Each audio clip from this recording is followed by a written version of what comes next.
And because fresh water, as I found out, is lighter than seawater. So basically, you can put a huge water train of 50 of these things, 100 football fields long, towed across the ocean with our fresh water.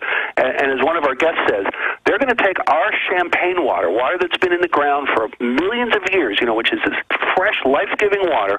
They're going to take that anytime they want, and we let them do it. The government lets them do it. Put it in these giant water trains, 100 football fields long, and ship it to America's enemies, if that's what they feel like doing. For $100 a year. Let me just finish these bullet points. Sure, sorry. No. I mean, you can tell we're both frothing here because this is so... This one, and by the way, this one makes Jesse Ventura, this one made him so angry, and you'll see it on the screen. I was with him in person in Austin after he got back from the Great Lakes, and I've never seen him turning red and grabbing my shoulder going, Alex, they're stealing it. I mean, he was frothing. Yeah.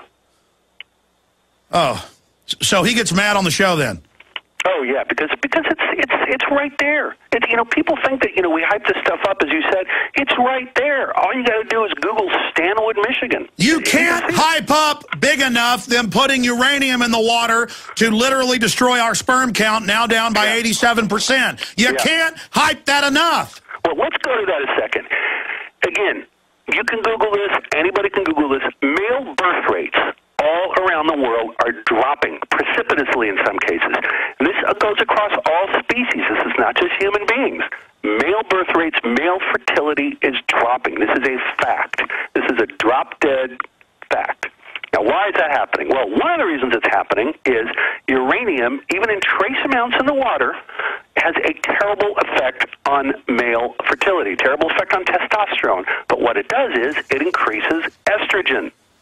So you have, all of a sudden, you have fish showing up all over the world, and especially here in the United States, too. You have fish showing up with both organs, with both male and female sex organs. You have otters. Don't ask me why it's otters, because I guess because they live in the water. I can tell you why. Stay there. They're hermaphrodites now, because the alluvial...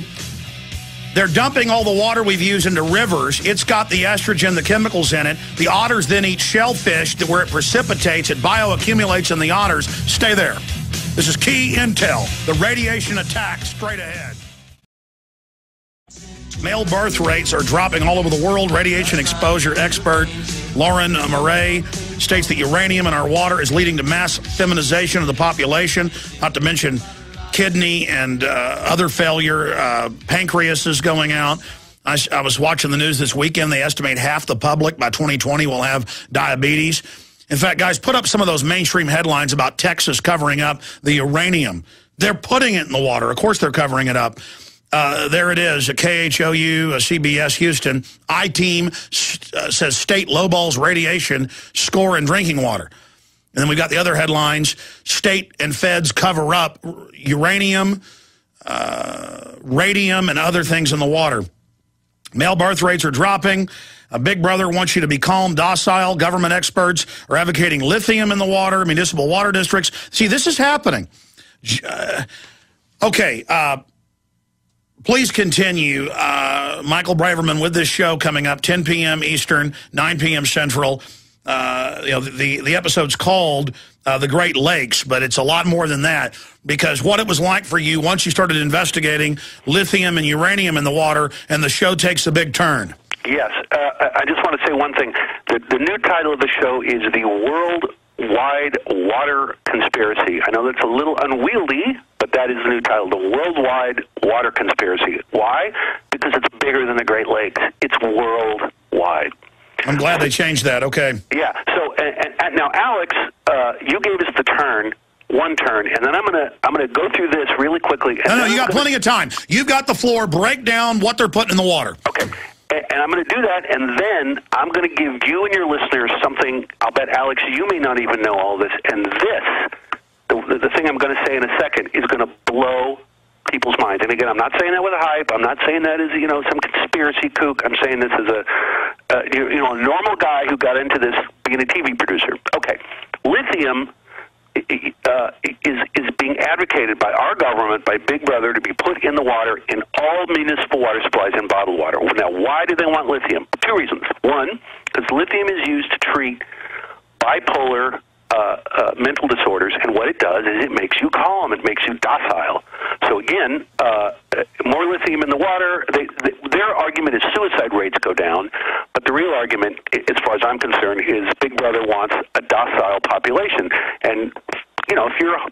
juiced up on lithium, the chances that you're going to actually take some action and actually think for yourself decrease, because you're on lithium, you don't care.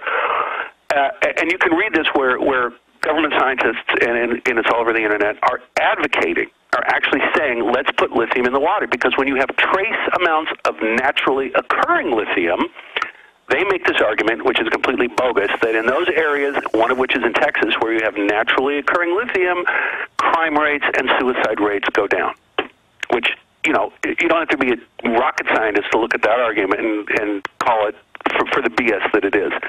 Now, the second thing is what we learned on the show, which is lithium works with uranium. These two chemicals in a hydrology.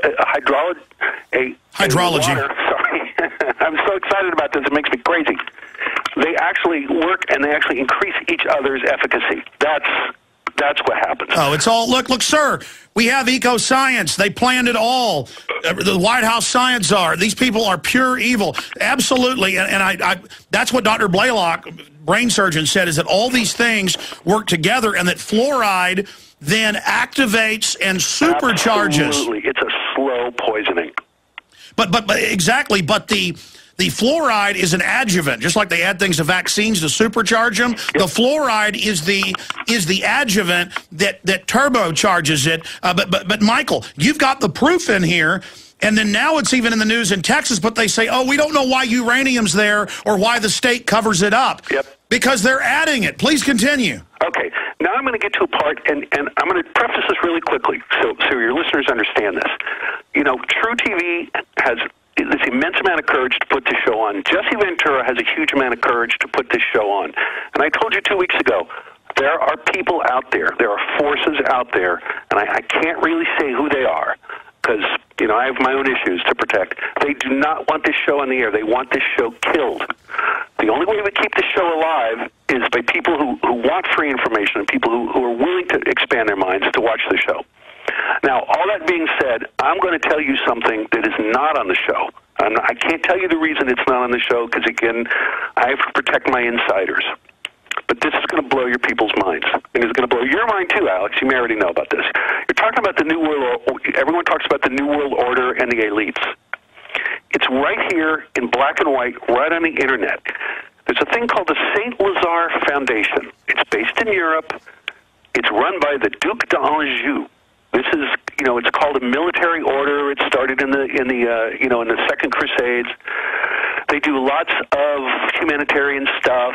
They have meetings. It's really the royals of Europe, of a lot of the countries of Europe. It's international royalty, and it's a lot of sort of business royalty all over the world, or at least in the Western world, in Europe and the United States. Now I'm going to read you from their website, which anybody can go on the net. If you just Google Order of St. Lazarus, water, you will see this. I'm going to read it. St. Lazare Investment Arm will be the largest owner of aquatic property and thus will face the prerogatives of future international ecological policies from the point of view of an investor in the carbon finance marketplace. But wait, I'm not done. Now, again, I'm reading. These are quotes. Anybody can go and find this. Water will soon become an instrument of power and influence. I'm going to go on. The St. Lazare Foundation aims to become an essential global player specializing in water. Wow. Now, I'm not making this up. Anybody can go, again, I'm going to say it again, Order of St. Lazarus, water. Now, that's like Order of the Garter. That's the royal families, and I didn't know this specifically, but I knew that they were involved in the carbon takeover, sure, and that their name had come up in association with what Lord Blackheath came out with in Parliament, that there's a secret, or in the House of Lords, a secret Foundation X setting up world government. Mm-hmm. Well, this is part of it. This is all part of it. The World Society, they say it right here, is one of the world's most exclusive society. Again, I'm reading from the website. It comprises those men and women around the world who are part of the economic, financial, social, or cultural elite. It's right here. And then they say they want to become the essential global player specializing in water. So this is not in the show. I'm giving this to you and to your listeners because you've been such a supporter of the show. This is the one that freaked me out. I mean, I couldn't sleep at night after reading this because they're not even hiding. The New World Order, the elites, are not even hiding. It's right there on the website. I'm not making this up. Anybody can go see it. Now, it's not in the show, and I can't tell you the reasons it's not in the show because, again, I have to protect my insiders, even though this is right out in public and they say it, but I had an inside source, and I have to protect that source, obviously, and, none of us want to get killed. But I just urge everybody to open their minds, go on the Internet, and read this stuff for themselves. Absolutely. Now, shifting gears back into the uranium, get into what the uranium is doing in the water and how they're getting it into the water to combine with the lithium and the fluoride. Well, some uranium is naturally occurring. Some of it is clearly pumped in. There's lots of ways where they do it. There are actually, in the city of L.A., when they lay new water pipes from the DWP, Department of Water and Power, some of these pipes have little chemical dispensers built right on the pipe, remotely activated. There could be nothing in them now. It would take almost nothing for a bunch of crews to go out and put trace amounts of uranium in those chemical dispensers. Well, our research shows, and it's confirmed, this is hidden in plain view, that the phosphate mining out of limestone is where they get the sodium fluoride byproduct, and the EPA admits they're allowed to have certain amounts of other chemicals. And where do you mine the uranium? In the same limestone deposit, and that there is uranium in it. So when they add the so-called fluoride, it's got the uranium. Well, here's something even scarier. A lot of depleted uranium weapons, as your listeners know, were used in both Middle East wars, in both Iraq wars. Yes. That depleted uranium gets picked up by the wind, gets picked up, it goes into the clouds, goes into the air currents, and gets dropped everywhere. So the fact is this stuff is basically falling on us if you follow the air currents all around the world. And again, what this uranium does, even trace tiny amounts, what it does. And our show has this woman, Lorraine Murray, who is a radiation researcher for public health and was kicked out of the Lawrence Livermore lab because she blew the whistle. And what this stuff does is this is feminizing our population. Male fertility, male birth rates, male characteristics are down all throughout the world. Terrifying. And they're doing it, and will people listening to this go research that it's in the Texas newspapers, that there's all this uranium and other radioactive isotopes at levels that it shouldn't be? They're adding it to the water. I've covered it with Dr. Conant here on the air. This is the reality, and it is so important that when they try to say, hey, we're just putting fluoride in the water, it's good for you, even though they know it causes cancer and all the rest of it, and accelerates the effect of other toxins and poisons as a adjuvant. The key is they cannot sell people that mercury and lead and uranium is good, and that is being added along with the fluoride. It's all called fluoride, but it's just the toxic waste derivatives, and they allow it because it's overall to reduce fertility, as the book written 25 years ago by the White House science czar, John P. Holdren, wrote. Just amazing. Michael Braverman, God bless you. We appreciate your time here with us today, and we'll talk to you again in the very near future. Amazing information. Again, tomorrow night, True TV. Ladies and gentlemen, if you don't have cable or don't have it, get to your friends or family's house. Call everybody you know. We're going to have a big report out on this tomorrow at Infowars.com and PrisonPlanet.com with the bullet points. The videos are going to be uploaded as well to PrisonPlanet.tv of what we covered here. Michael, we'll talk to you soon. Alex, thanks again for having me on. You bet. And then coming up the week after this, next week, is going to be the oil spill. So that's going to be powerful as well.